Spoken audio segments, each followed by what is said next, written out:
Hello, 100 day চ্যালেঞ্জে আজকে day 7। আরে হ্যাঁ, এটা হচ্ছে আমার শ্বশুর বাড়ি। আমি শ্বশুর বাড়ির সামনে একটা সুন্দর লাল কালারের শাড়ি পরে রেডি হয়ে গেছি, কারণ আমি একজন আত্মীয়র বাড়ি যাব বলে রেডি হয়ে গেছি। আর শুধু আমি একা নই, আমি আমার হাজবেন্ড, আমার শাশুড়ি মা তিনজনই যাচ্ছিলাম। আর কারোর ঘরে প্রথম গেলে তো একটু ফল মিষ্টি নিয়ে যেতেই হবে। তো এই সিজনে সবথেকে বেস্ট ফল হচ্ছে আম আর লিচু। আর আমের দাম তো প্রচণ্ড পরিমাণে বেড়েই যাচ্ছে, সামনে জামাই ষষ্ঠী আসছে বলে।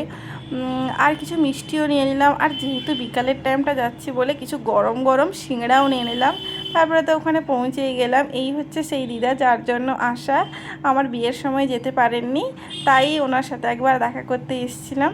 আর তারপরে ওনাদের বাড়িতে এলাম, আসার পরে আমাকে একটা ম্যাঙ্গো জুস দিয়েছিল, জুস খাচ্ছিলাম আর সবার সাথে বসে একটু গল্প করছিলাম।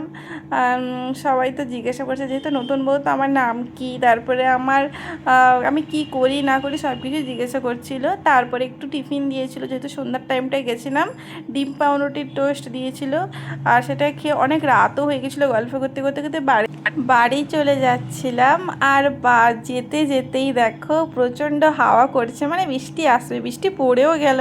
আর দেখো এই সময় কোথায় আমরা তাড়াতাড়ি চলে যাব, তা না, রেল গেটটাই পড়ে গেছে। আমরা তো পুরো ভিজেই গেছিলাম, তাই জন্য আর পুরোটা ভিডিও করা হয়নি।